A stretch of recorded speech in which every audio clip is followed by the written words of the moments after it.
Good evening, America. Good morning, Australia. And hello to everyone across the planet listening live into A Conversation with Kez. Just a reminder, if you're listening live on Facebook, LinkedIn, YouTube, Twitch, and Twitter, Peo is ready, waiting to take your comments and respond with links to anything that we talk about today. A big reminder that you can find all about our guests and the links to anything that we talk about today on TonyLontis.com, and you can catch up on the replays on Tony TV, found on Binge TV, Hero Go TV across the world, and the Tony TV channel app on LG, Samsung, and Roku, again across all smart TVs across the planet. And we are joined, as we are each week, by the glorious Kez Wickham St. George. And she is busily preparing for the launch of her next book, the third in her series. And we're going to be talking about that in upcoming shows. But Kez is an amazing best-selling international author in her own right. And in her spare time, she helps others create words on paper that make the wonderful books we read. Don't forget to get in contact with Kez if you're after a book coach or someone to help get that story down onto paper.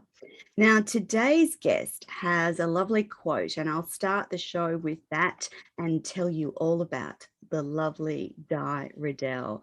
The quote is, "Nature gives you the face you have at 20. It is up to you to merit the face you have at 50. A great quote. So Di is passionate about confidence and women having their voice heard. Women have so much to offer. They have lived, lost, laughed, cried, and moved mountains, yet often their voices are just not heard. Her gift is her ability to simply and graciously help women and guide them as they find their voice and enhance their confidence, speaking, and spirit in their world. Di is a heart-driven woman dedicated to helping you use your confident, definitive voice to be the person you most want to be. She shares freely of her personal journey and is an advocate for adoption, having recently found and met her 2 babies who she gave up for adoption in the 60s. She's an award-winning speaker and a communicator with over 4 decades of experience. She's also a self-published author, MC, NLP Master Practitioner, a certified life coach, confidence mentor, a member of Toastmasters, and recipient of the coveted International Presidential Citation. Di is also the host of Your Voice Matters web TV and her Facebook group, Rising Speakers Community. I'm going to hand over to the lovely Kez. Welcome to the show, Kez. Wonderful to have you back here this week, and lovely to have you with us too, Di. Welcome, ladies. Thank you. Thank you very much. Good morning, everyone. And thank you, Tony, and hello, Di. I've been so looking forward to having you on the show. Thank you so much. Thank you. It's an honour to be here, Kez and Tony. Well, I'm going to put you on the spot. I want to know what that quote actually means.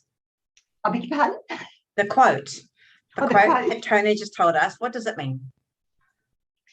Shall I read it again, ladies? No, it's right. I got it when I started on about confidence beyond 50. I was looking for someone that I could use as an icon. And I looked at all sorts of people and I looked at what they said and I didn't like it. And as I was looking at things, all these quotes come up about Coco Chanel. And I thought, well, I hadn't even thought about her. I didn't know much about her. So I now know a whole lot about her. And that's one of her quotes. That's where I got it from, because she's an amazing woman. And I do give a presentation. I did write a workshop on it, but I never used it because I didn't know how I would go with copyright using her name. But I used it in a speech. So the 3 things that she gave the world was she released women from their corsets, which is like letting go of your limiting beliefs. She's the founder of Chanel No. 5, which when Marilyn Monroe asked, where should you put it? She said, well, wherever you want to be kissed. So that's about love, light and laughter in your life. And the little black dress. Now, it doesn't mean to say, little black dress doesn't mean to say that you're size 8. A little black dress is Correct. whatever it is that makes you look, feel, and speak beautifully. So that's where it came from. And as I think about that quote, sure, in our youth, we've got that youth, but by the time we get to 50, we've been through life challenges, and it's reflected in our face, how we respond and who we've become through our life's experiences. Thank you. It makes you stop and That's think, that fabulous. quote, doesn't it? Yeah. It does, doesn't it? Yeah, it does. So because I think I sort of fell into myself when I was in my 50s and suddenly discovered who I was. And yeah, it was like light bulb moment. Yeah. What about you, Tony?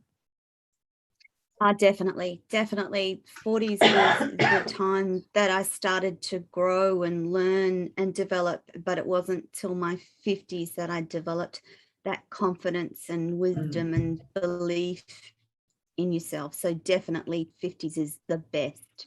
And I'm assuming Di can tell us that 60s, 70s and beyond is Yes, all better. So Di, the next Wow. question I have for you is, since you've been a public voice for quite a long time, did that make it easier for you to become a writer? Did it open any gates for you? Yes, it did, because I didn't set out to be an author. I would be what you would call an accidental author. I've been in Toastmasters for 44 years, so I'm well used to speaking and training and going up their leadership ladder and all those other bits and pieces. But there's a big difference between writing a 5 to 7 minute speech and writing a book. But as life unfolded, I was encouraged, and then suddenly someone said to me, I think you've got a book in you. And that started the process. And that was Robin Henderson from the Gold Coast, who is an amazing woman who encourages so many people, so many speakers and writers. So that's how I find a lot of women in their 50s are now writing, putting their stories down. I think it's amazing that we're all coming out of the sort of the cave sort of thing. We have a story and we want to tell it, and it's just amazing. And some of them aren't good. Some of them aren't nice, but you can like 2 or 3 of our interviews that Tony and I had, it sort of makes your hair stand on end and think, did you really go through that? But it's the way they've told it with it's all ended up with a growth and a gentleness and a kindness, and these women amaze me. That's why I love having these shows, is because the amount of authors I've met are just amazing, and the stories they tell, including yourself, Di. I mean, I know what you must have gone through giving up 2 children, so that must have been so hard.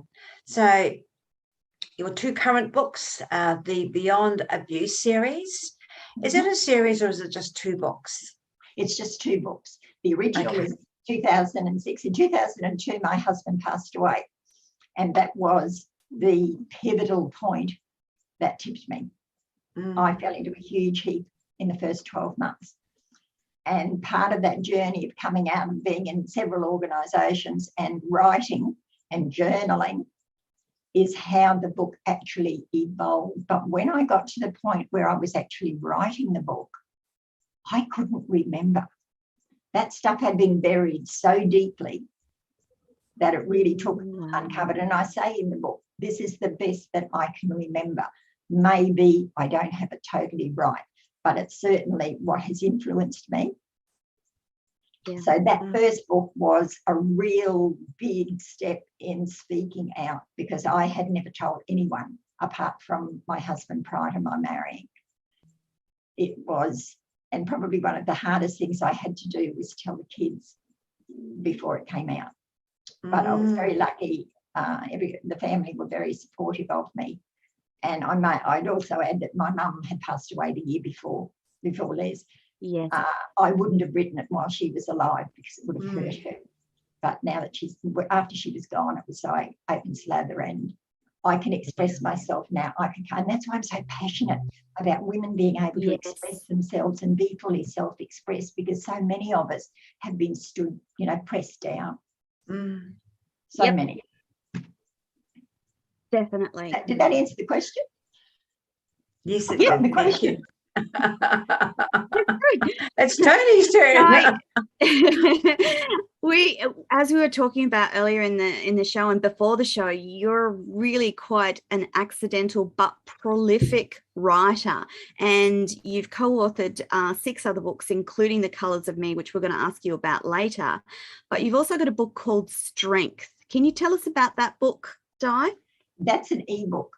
When I published book 3, which is Speak Out, which is the one you can see in the back of the image, my publisher said to me that there's quite a trend now for people just wanting to know a thing. They want information about a particular subject. And she said to me, why don't you look at breaking Speak Up out about and creating a number of ebooks out of them. So I selected the Strength-Based Understanding of Self, and I renamed it as Knowing You. I expanded it because it was about 3,500 words in the original chapter, and I expanded it to about 7.5 and put it out there. And I was intending to do the others, but life's got in the way and I haven't gotten there yet, but I can still go back. I can go back to it any time. But the exercise was there in doing it, and it's up on Amazon. It's about, you know, if you don't know yourself, if you haven't come to that point where you're prepared to really face who and what you are, what you've overcome, get out of the corner of the victim corner, all gone, no, you know, we don't want any of that, then you can start to move forward. Then you can do things. Then you can learn to be fully self-expressed because you've embraced who you are. Yes. You've forgiven yourself for whatever happened, because many of it, we all have challenges, and our challenges will come in a different way. Mine came from abuse, but it can be anything. And that's that strength. If we don't know that inner strength, then we can't step forward and help ourselves, help others, and be there for our family and our future generations. It's very important. It's very important to let the future generations know. I mean, our future generations are going to, their brains are so different. They're differently wired. This plasticity of our brains is, you know, watching my grandchildren play with the computer is like, I'm amazed. So they're going to be totally different to what we were brought up to be, absolutely, what we do and how we speak and how we write, but leaving behind that legacy. And it's so important. I mean, Tony, you've left behind a book. Can I just read a quick little comment out of the, I was just looking for it, on the final chapter of Speak Out. I say, let's create a voice image movement that inspires global change towards the power of our collective voices, acknowledging our voice matters. And let's look to the next generation, to our daughters and granddaughters. Let's teach them that their voice is a tool to be valued. What they have to say is important, and it needs to be heard. Hear, hear. Hear, hear. Yes, only this morning I had a conversation with a young lady who is very, very well known in the business world, but totally different world to what I've ever seen before. Very much into the digital world. And she's just, to me, it's like, you're all digital, you're not a real person, but she's very digital. And getting her out, we both agreed to, we'll mentor her to write a book. But I just can't wait to see her thinking process, because I'm used to a thinking process, not a digital process. I guess it's different. You know, I can't wait to see what her words, to see what she's writing about, because it will be so different from anything else. And that's so true. Yeah, absolutely. The communication styles have changed considerably. Yes. Yeah, so you also have an audio book out. And the audio book is, in book 2, the second book, Beyond Abuse. Okay. While it was released in 2018, the new editor that I had, I didn't realise that she was in New York. I thought she lived in Southeast Queensland. So that was a bit of a surprise. So it's been a bit of a long story, and not always a happy story. But anyway, she kept saying that there was going to be an audio book come out of this. And I never thought any more, nothing happened. So I just thought, well, it's not going to happen. Suddenly, while we were on this big 7-month trip around half of Australia just recently, I had an email from her to say I found someone to narrate the book. And she's, I've been looking for an Australian.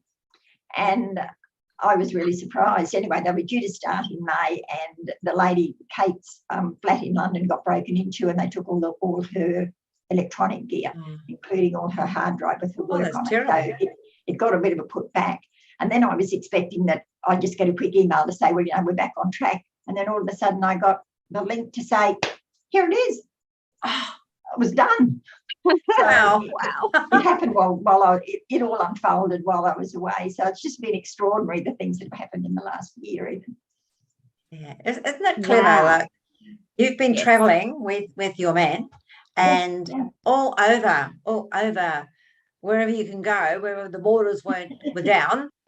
And all of a sudden, digitally, all of a sudden, digitally, you've got a book. I think that's amazing. It's just incredible how it unfolded. I'd like to make an ebook, an audiobook rather, out of Speak Out, but I'd like to narrate it myself. But I'm just not sure whether I've got the voice for it. I need to have a couple of practices and take that. I think you have got the voice. It's subject you. matter of it, and because it's full of stories, strategies, and action steps, and all of them are things that I have lived through. I don't want somebody else to do that. If that makes sense to you. It does. Certainly does. That does. Absolutely. So that's an exercise for later. I'm a bit busy with other stuff right now. Di, there's a beautiful story that unfolded when you launched Beyond Abuse. Can you tell the audience about that? And also what happened this year in terms of your adopted? Yes.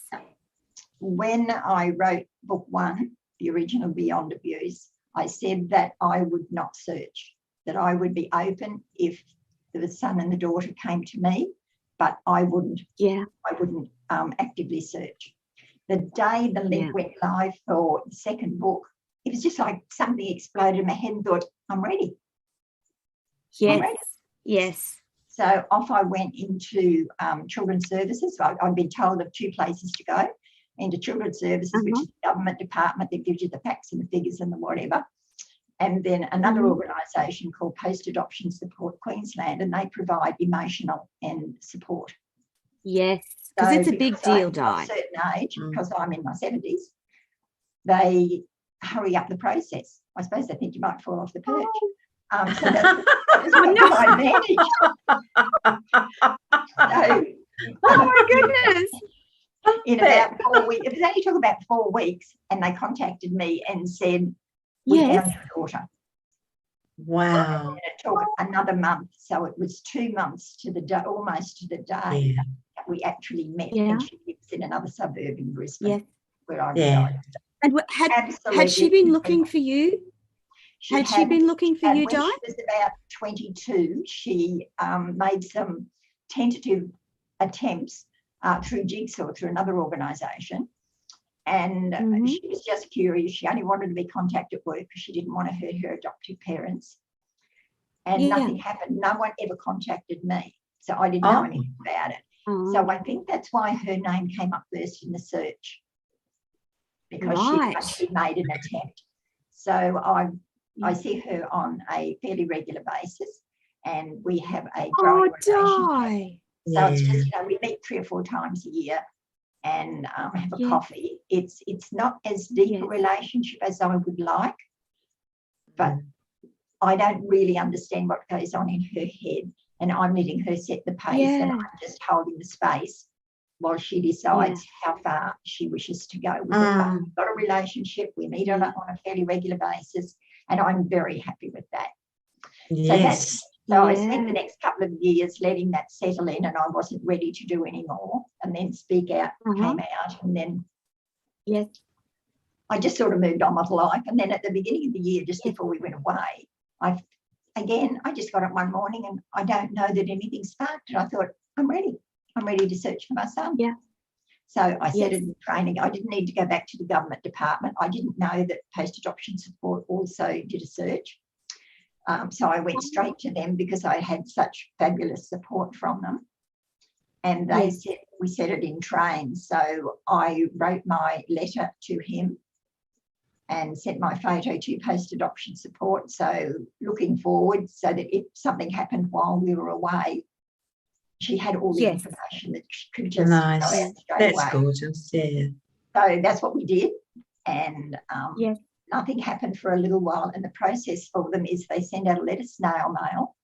And if they don't get any response, they send out a registered mail. And if they don't get any response from that, they make a phone call, because they have access to information that I don't have. And of course, even when they rang a company and they don't give me any information until fair enough. They've said yes. And I think that's fabulous. That's the value in third-party interaction. Nothing happened with the snail mail. And then the registered letter, I knew when it arrived. It took 5 days for them to pick it up. And then we waited for about 2 weeks before they got a response. And then she rang me one day and said, I've spoken to your son. I have spoken to him and he's open to contact. So we had the initial conversation in Coveted, and then we were going up through the centre. We had a couple of conversations.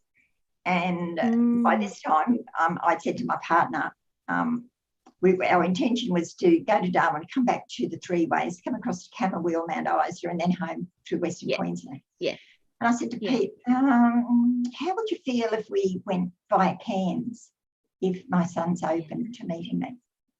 It's not far out of the way, is it? 1,100 k's? Yeah. What's 1,100? What's 1,100 k's across Australia? I told you that. I suggested that the day you had your first phone call, but you were so excited you didn't hear me. I said, okay. I did. So I rang him, and he said, that would be fabulous. I am more than ready to meet you. How lovely. His wife and his 2 children had all read the letter. He discussed it with his family and with his adopted mother. Said it'd be fabulous. Yes. So could we continue on up through the Northern Territory? Yes. We were in Litchfield Gardens and then into Cairns. So he knew that we were around about Litchfield, but he didn't know where we were. Yeah. And we didn't have an agenda. We were just travelling and stopping. He was in Cairns, having no intentions of doing anything else. The night we get to Darwin, Sunday night, I get a text about 8 o'clock at night saying, are you in Darwin yet? I thought, that's anything to say. And I said, yes. Why do you ask? He said, because I'm in Darwin too. Do you want to have a coffee in the morning? That's awesome. With no plan. Here he was. He's with a group. He's in a group of guys who do online betting, and a group of them, minus him, were going to the Darwin Cup, which was on the next day. And on the Friday, one of them had a heart attack and couldn't travel. So they offered the ticket to him. So he took it. All meant to be. Talk about divine intervention. We couldn't have organised it much better. So it was so special to just have that unfold right before my eyes. It had to be meant to be. And then we did go across. How special? How special was that moment? I get shivery just thinking about it. Yeah. His wife's delightful. In terms of kids are delightful. So they're, they're linked to you in a way that is really special. And they embraced us and they embraced Pete. So in thinking about the circumstances back in the 60s and 70s, because I actually have 2 adopted sisters in separate and different circumstances, and I've only just found the one sister, and I know from her perspective and what she's told me about what it was like to be adopted, and that she grew up knowing that she was adopted and she had a lovely life, and it was only a chance fleeting thought that she thought, oh, what about my real mum? But she said when she found out the circumstances of why she was adopted, it changed her perspective a lot. So in having those conversations with your kids and them understanding why you had to adopt them out, did that help in not only your healing, but their understanding, Di? It certainly helped in my healing. Well, they didn't know there was anything to understand. But after I told them and they understood what it was, they were very supportive, surprised that's how life was. As the babies that I adopted out, both of them, and my son and my daughter, have said they can't believe the circumstances that surrounded the whole adoption era. It was horrible. It was horrible. It was horrible. But by the same token, we can't sit in the corner. We can't put today's values on yesterday's actions. Yes, it was horrible what happened back then, but that's how society was. Today, we know different. So I'm a bit ambivalent about this sorry business. How can we be sorry for something that was society? That's right. And there were no choices in the 60s. Yeah, in the 60s and 70s, there were no options for women. There were no options that had any good outcomes, and none of the adoption stories that I've talked to women about when they were forced, in most instances, to give up their babies. I cannot imagine the trauma that caused a mum to give up that baby that you've carried for those 9 months and have it ripped from your soul, effectively. I cannot comprehend. No here, nothing. Exactly. Just away. Not even allowed to name the baby. Yes, correct. There is a name on the birth certificate, but it didn't come from me. So I don't know whether the staff or the welfare were. I don't know who did it, but it wasn't me.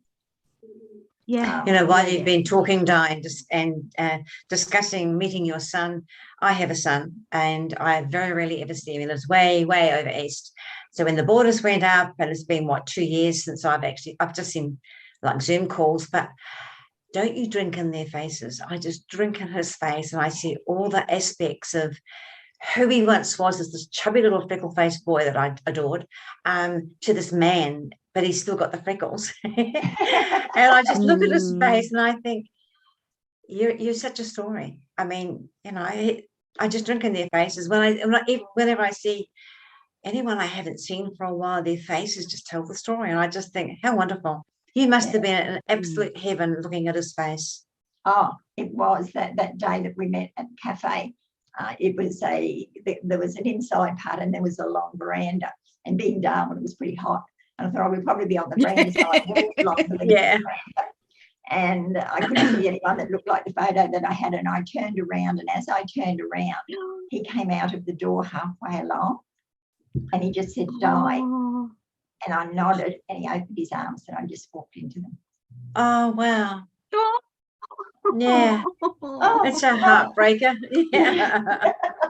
Oh, dear. And then when we got to Cairns, his adoptive mum wished to meet me. Oh, that's divine. She gave me, she'd already set aside, right from the first communication when she found out, set aside some photos to give me of him growing up.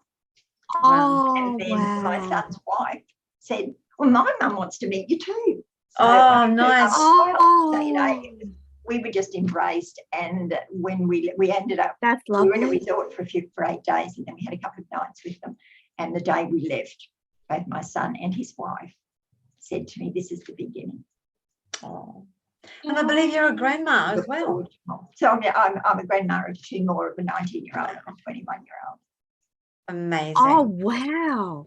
And the granddaughter, she's excited to have a third grandma. Oh, that's amazing. So it's just, that's a lovely story. Has just been incredible. Mm. But words can scarcely describe it. My voice is going froggy just thinking about it. Yeah. And it's a lovely story to hear, because sometimes the outcomes are not. I've heard the bad stories where we don't want anything. It's not all honey and roses. And I did a lot of work with the lady from post-adoption support around rejection in case it didn't happen, because I didn't want to fall over after I'd done all this work and then it didn't happen. And, being prepared. And years ago, I wouldn't have been the person to do that. But today I'm the person that's ready to reach out and be the person, you know, as they say, are you the person that, like a business thing, are you who your clients expect you to be? I'm who I expect to be. I'm pretty pleased with myself, proud of myself for who I'm. You should be too. So you should be. Yeah, absolutely. So, Di, you were also sorry, Tony.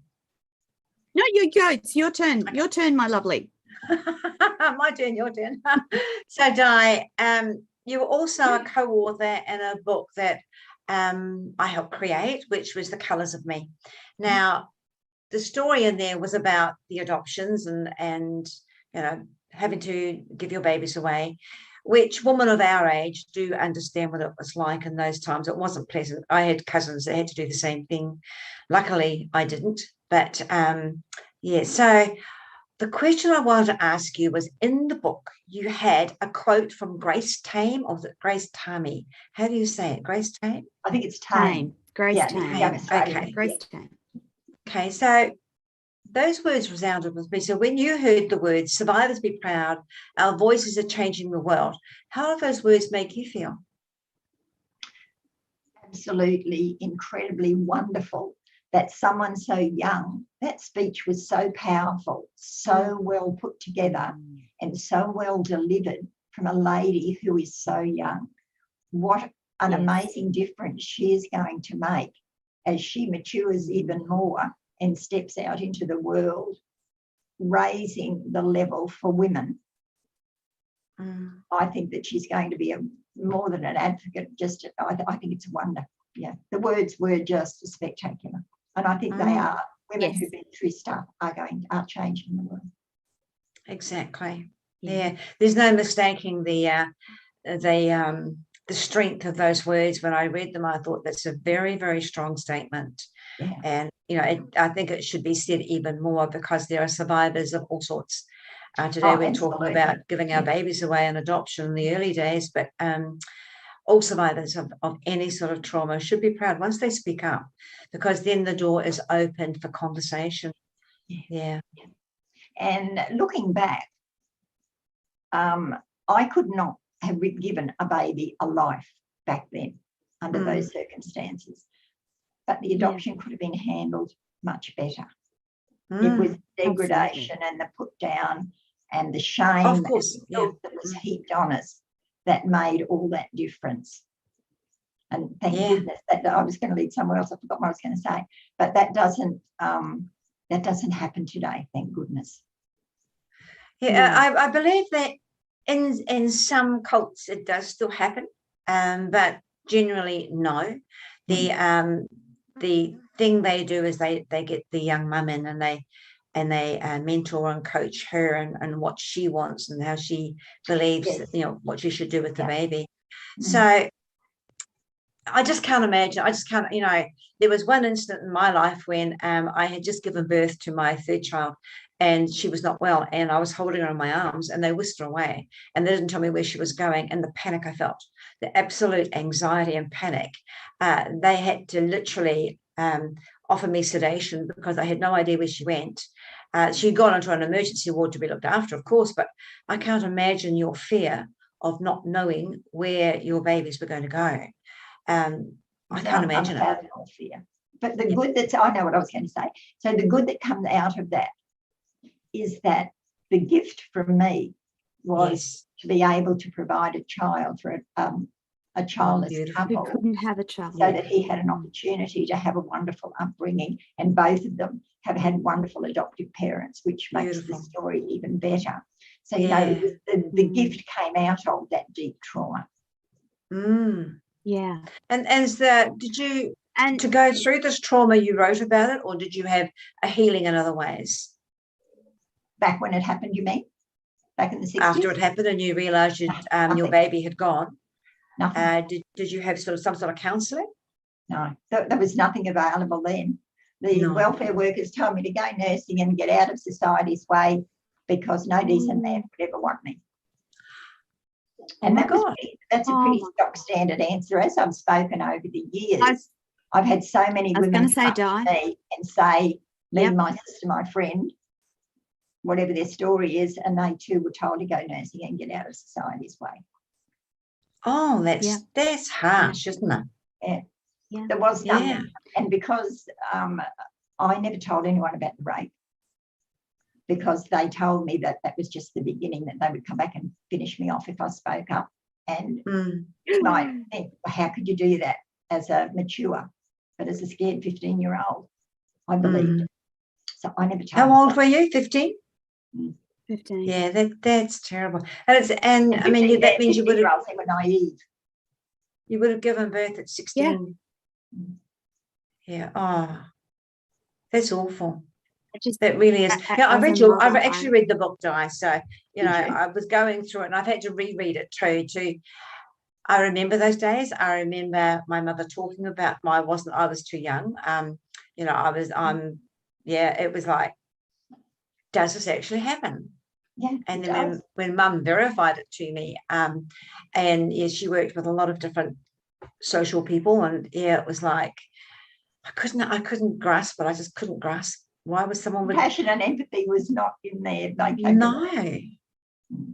Yeah, but what worried me more is I was terrible, and I was a disgrace to myself, my family, the country, and the universe, and everything else you think about. Wow. And your folks, how did your folks handle it? I beg pardon? How did your folks handle it?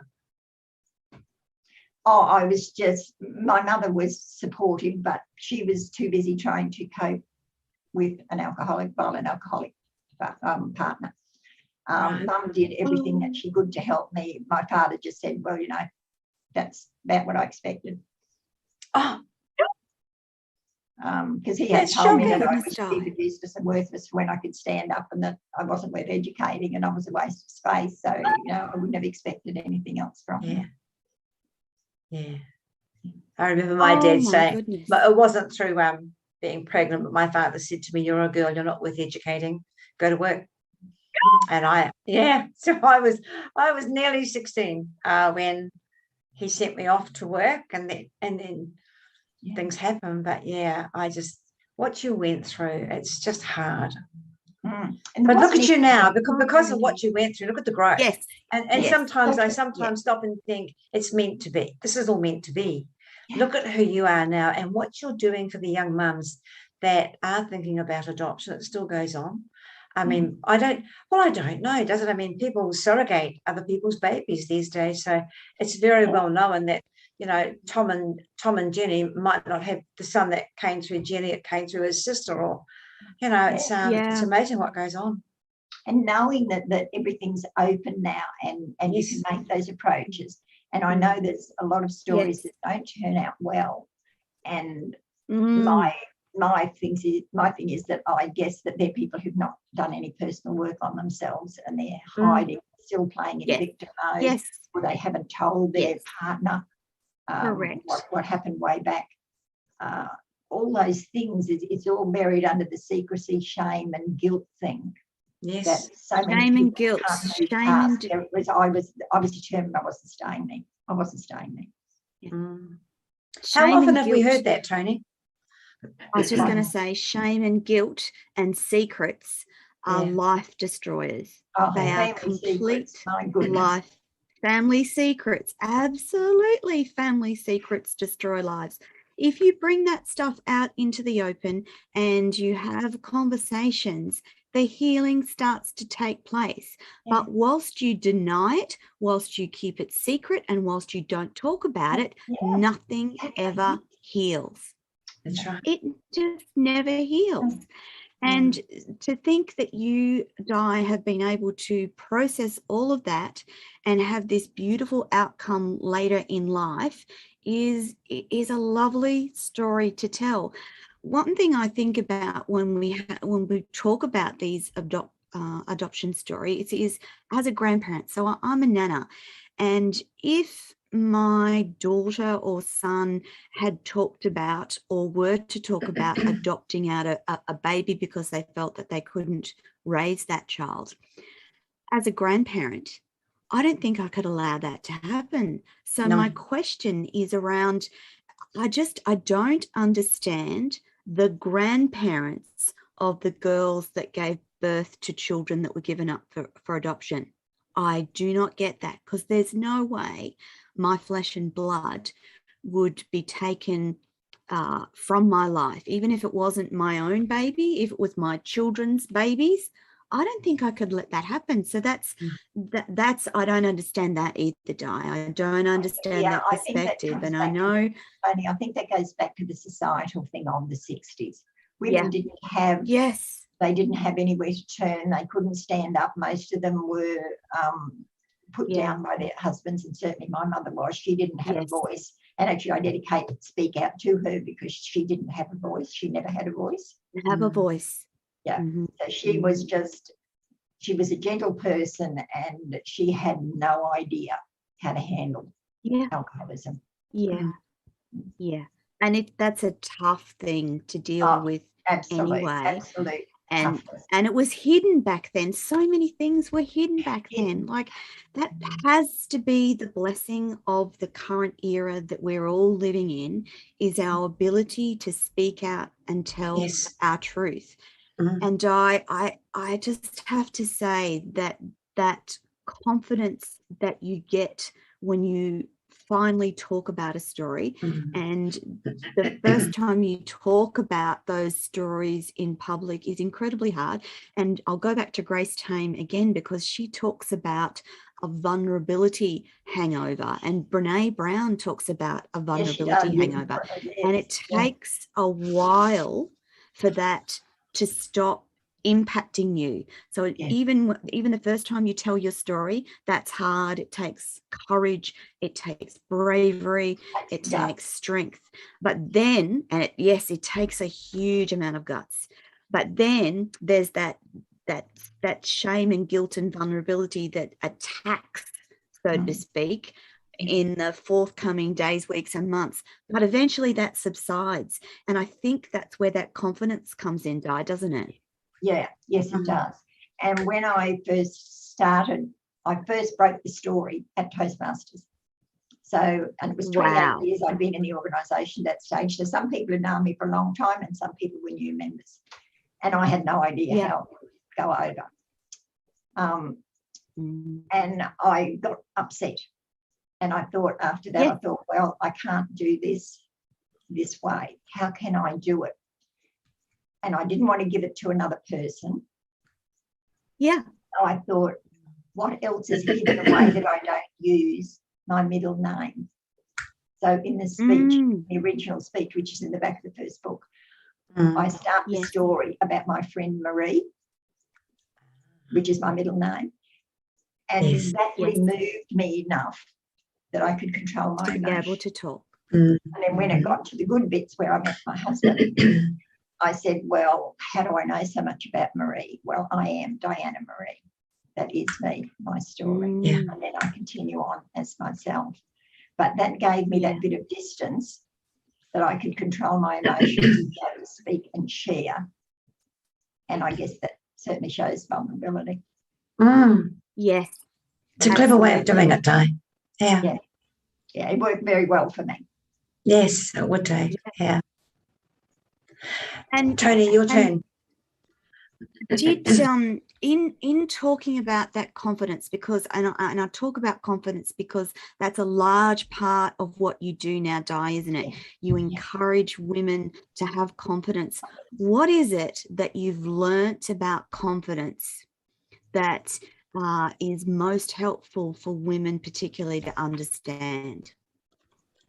That confidence is it's the byproduct. When you do the work, when you step out and you do something, you gain confidence. Like when you go to work, like I went nursing, so I gained that first level of confidence through my nursing skills, but I had no confidence in social skills. Because of my upbringing. So it's that confidence and learning that it's something that you can learn. It's something that you can grow from. Yes. And I have an image that I use and a little tiny talk about my confidence tree. When you're learning confidence, you climb up the tree and then you get to the top and you are the peak of your confidence and life's really good, and then something happens and you fall. Yes. Or the Mhm. branches are there so you don't fall to the base. Fall out the tree. You get caught by the branches. So you've already been there before. So you've got the background and the skills to be able to build and get back up again. And the shaking of the leaves, some of the leaves fall off when you fall. Well, they nurture the base and support you. So that's just a little analogy that I use with confidence. And I think it's so important, but women forget that, and they think that when something happens and they get rattled, they go, oh, you know, I'm no good. All those negatives come flying back into their ears. And they think don't they? The bottom, when in effect they haven't. So unpacking isn't, I don't like that word, but that's all I can think of, but unpacking that for them and letting them see that they've got those skills behind them, that all they need is just a little bit more of a step up the ladder. And once they get that little bit of support behind them and understand where they've got it from before, how they lost it and why they lost it, and why they lost it, that might have been something that happened when they were children. Yes. And it was relevant back then, but is it relevant today? And when they get that realization, it's like, oh, right. And that gives them more confidence, and that builds their confidence so that they can get out and speak their message, because it's not about creating another die. It's about them creating the confidence in themselves. That's right. To deliver their message in their words to their audience. Yes. I agree. Because I agree with the tree analogy. Yeah. There is, for anyone who wants to talk about their story, that humanity will always need stories. It's what connects us. Stories are powerful. It's what makes us humans, our stories. And for authors, writing their stories is how they connect. And I wanted to know, are you going to continue, do you think, to write about confidence and women? And have you got another book in the works? I've got another book in line, but it's not related to confidence. I write about confidence and put up confidence memes and little things on Facebook. Yeah. And I've stopped blogging for the moment because I've got busy doing other things. But I've had quite a lot of blogging around confidence. So it's not a subject that's dear to my heart. And when it comes up, I deal with it, but I'm not actively chasing it right now. Okay. Does that make sense?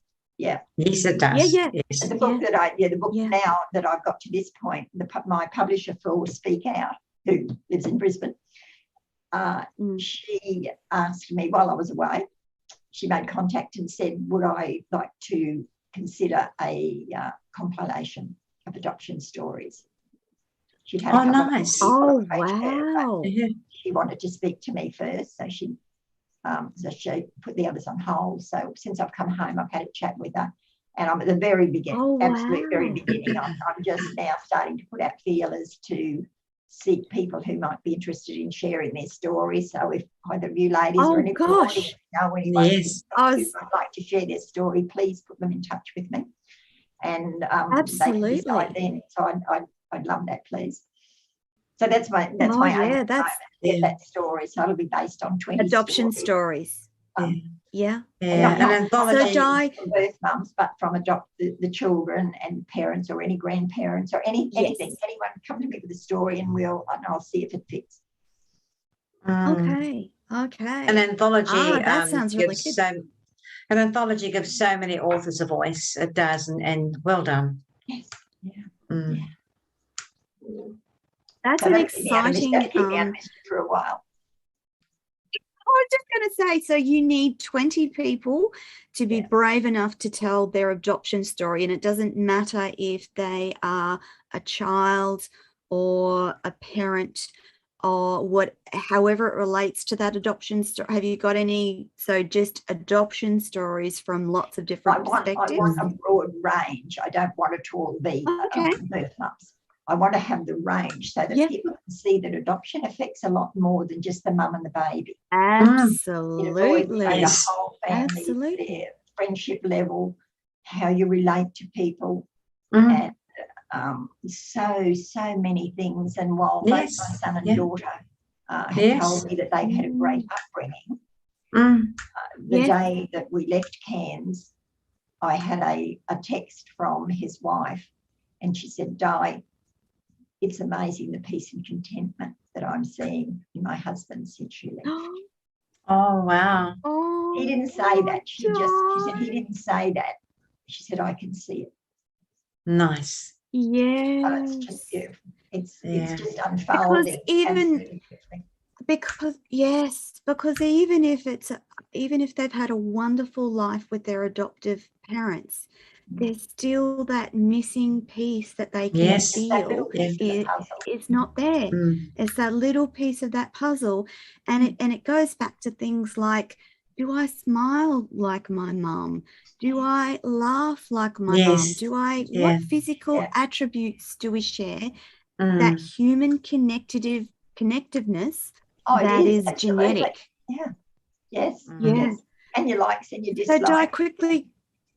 Yes. I was just going to ask, where your son's concerned, were there some of the things that you picked up in that time that you thought, oh my goodness, I do that, or I smile like that, or I laugh like that? Were there things that you picked up, or was it all too new? With my son, my eldest brother was killed in a plane crash in 1985, and he was the only one who could control an alcoholic dad. So it was more than losing a brother, it was losing the protector and the go-to person of the family. My son has got so many of his traits. And I think what I was doing was thinking, oh my goodness, Brian does that. Brian used to do that. Wow. And it just speaks from generosity of spirit, generosity in everything they do, both successful businessmen. And lots of other personal things that I could see that just blew me away. And I think that made the connection even that much stronger for me. Beautiful. Yes. But he doesn't wish his name to be used. So that's fine. Yeah. And your daughter? And yes, that was my next question. I did use her name in some of the things 3 years ago when that first came out, because I was so excited, and she never said anything, but I've sort of stopped using her name out of respect, and I plowed on because I was so excited, but she never said anything. So that probably shows a lack of concern on my behalf, but I was so excited it didn't occur to me. Okay. But I did tell her, she knew that I was doing it. I wasn't doing it behind her back. Yes. And she didn't say, I'd rather you didn't use my name. So I was just speaking to my Christian name. Yeah. And that's the thing, though, Di. Humans are imperfect. We're not going to get it right all the time. Right. Oh, I'm not going to get it right. My goodness, I make heaps of mistakes. That's right. Yeah. Yes. I might and think so I think that but I'm not. I think it's really important to have a generosity around these stories as well, and know that they're not going to be perfect, and you're not going to get it right, and things aren't always going to go the way that you'd like them to go, but it's your best, and you're giving your best, and you're writing your best, and you're speaking your best. And from my perspective, I like to put into practice always people are doing their best job that they know how to do at that time. That's all there is to it. That time. Yeah. That's right. Exactly. That's right. See the 3 interlocking circles behind me. Yes. That's part of the branding on my website. And I didn't see that. That's what the web designer came back to me with. Suggested. But as this has all been unfolding, it's like I'm completing circles. Yes. Yeah. Beautiful. Yeah. Yes. So it just sort of seems relevant, and yet it just happened. It wasn't, I didn't plan it. Yeah. All meant to be. All meant to be. That says it beautifully. We are. We are completely out of time again. Kez, thank you so much for co-hosting with me this week. Di, welcome. Kez and I have adored our conversation with you today. We're incredibly appreciative of your time and effort, for your vulnerability and speaking your story. I know that our audience will have loved it. And for anyone wanting to connect with Di, if you're listening live, her email will be in the chat box. Otherwise, wherever you're watching this interview will be connections to connect with Di. Particularly if you've got an adoption story, please reach out and connect with Di, or failing that, connect with Kez or I, and we can connect you with Di. Lovely ladies, that's our lot for this week. Thank you, audience, for listening once again to A Conversation with Kez here on Radio Tony. And that's your lot for this week. Kez will be back by herself next week whilst I have 1 week off. Be kind to my glorious co-host, because she will do a fabulous job by herself. And that is all for now. Bye, ladies. Bye-bye. Bye-bye now. Bye-bye. Thanks, Di. My pleasure.